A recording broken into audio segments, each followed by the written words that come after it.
હોળીનો બીજો દિવસ ધૂળેટી એ રંગોનો કલરફુલ તહેવાર છે. નોર્મલી રંગો 12 રાશિના લોકો કયા રંગ વધારે લાભદાયી રહે છે એની અહીંયા જાણકારી પૂરી કરવામાં આવી છે. મેષ રાશિ અને વૃશ્ચિક રાશિ બંને રાશિનો માલિક મંગળ છે. લાલાશ પડતો કલર એ આ બંને રાશિના માલિકો જો વપરાશ કરે તો એમના માટે વધુ લાભદાયી છે. બીજી રાશિ વૃષભ રાશિ અને તુલા રાશિના જાતકોને સફેદ કલર વધારે સફળદાયક પુરવાર થાય એમ છે.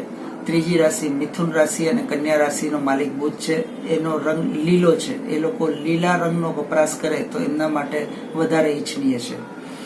ચોથી કર્ક રાશિનો માલિક ચંદ્રમા છે. ચંદ્રમા પૂર્ણ વ્હાઇટ કલર છે. પ્યોર વ્હાઇટ કલરનો ઉપયોગ કરે તો એમના માટે ખૂબ જ લાભદાયી છે. પાંચમી રાશિ સિંહ રાશિનો કલર ગોલ્ડન યલો છે. ગોલ્ડન કલર યુઝ કરે તો સિંહ રાશિના જાતકોને વધારે ફાયદો થઈ શકે એમ છે.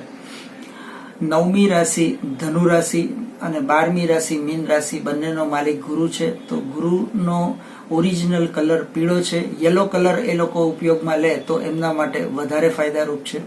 10મી રાશિ મકર અને 11મી રાશિ કુંભ આ બંને રાશિનો માલિક શનિદેવ છે. શનિદેવ બ્લેક કલરનું અધિપત્ય ધરાવે છે, એટલે રાખોડી અને કાળા રંગનો ઇવન જાંબલી રંગનો ઉપયોગ કરે તો એ લોકોના માટે વધારે લાભદાયી રહેશે.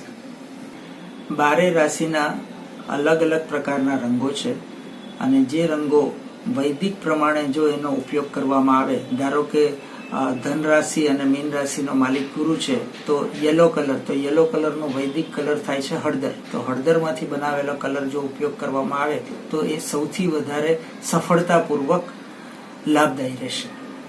ગોલ્ડન યલો કલર સિંહ રાશિ માટે તો હવે એ કેસુડામાંથી જો લેવામાં આવે તો એ વૈદિક રંગ તરીકે ખૂબ જ લાભદાયી રહેશે.